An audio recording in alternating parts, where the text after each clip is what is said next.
हज़रत लूत अलैहिस्सलाम अल्लाह के एक नेक और सच्चे नबी थे। वो हज़रत इब्राहीम अलैहिस्सलाम के भतीजे थे और बचपन में ही अनाथ हो गए थे, जिसके बाद हज़रत इब्राहीम ने उन्हें बेटे की तरह पाला। जब अल्लाह ने उन्हें नबूवत दी तो उन्हें सदूम और उसके आसपास के 5 बड़े और खूबसूरत शहरों की ओर भेजा। ये इलाके बहुत ही खुशहाल और हरे भरे थे। वहाँ हर तरह की फसलें, फल और खाने पीने की चीज़ें भरपूर होती थीं। लेकिन अफसोस, वहाँ के लोग बेहद जालिम, खुदगर्ज और बेहया हो गए थे। सबसे बड़ा गुनाह फितरत के खिलाफ चलना। इन लोगों ने एक ऐसा अमल शुरू कर दिया था जो इंसानियत की तौहीन थी। मर्द औरतों को छोड़कर मर्दों से अपनी हवस पूरी करने लगे, यानी मर्द बर मर्द हमजिन्स परस्ती उन्होंने अपना चलन बना लिया था। ये घिनौनी आदत इब्लीस, शैतान ने उन्हें सिखाई।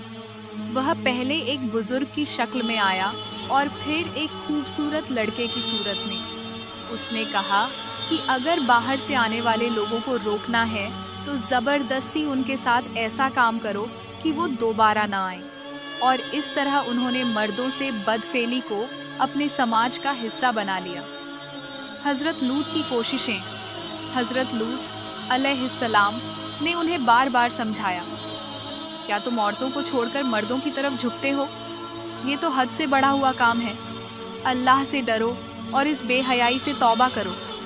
मगर उस कौम ने न सिर्फ उनकी बात नहीं मानी, बल्कि उल्टा उन्हें धमकाने लगे।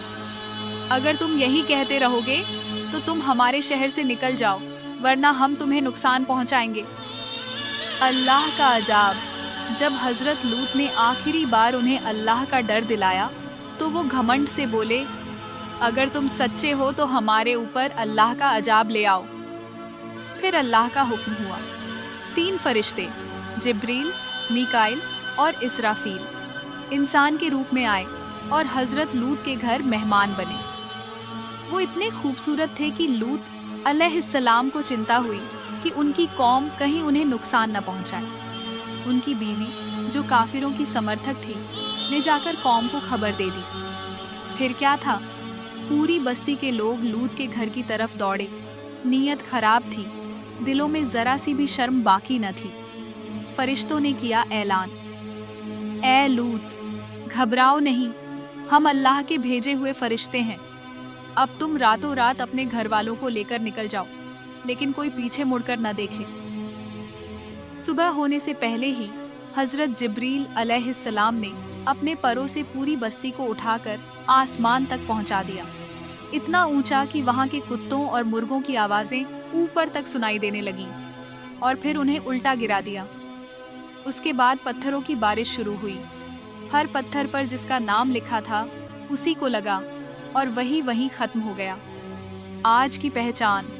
वो बस्तियां जो कभी जन्नत का टुकड़ा लगती थीं, आज एक बदबूदार और बेजान झील में बदल गईं, जिसे आज डेड सी यानी बहरे मुर्दार कहा जाता है। यहाँ कोई मछली या जिंदा जीव नहीं रह सकता। यह झील आज भी इस बात का सबूत है कि जब इंसान हद पार करता है तो अल्लाह का अजाब ज़रूर आता है। रसूल पाक ने फरमाया, अल्लाह की लानत है उस पर जो कौम लूत वाला अमल करे। आज की दुनिया में भी वही गलती दोहराई जा रही है। हमजिन्स परस्ती को हक और फ़ख्र कहा जा रहा है, मगर हकीकत यही है कि यह इंसान की फितरत के खिलाफ है और समाज को तबाही की तरफ ले जाता है। नतीजा, कौम लूत की कहानी कोई कहानी नहीं, ये एक चेतावनी है, एक इबरत है, एक आईना है।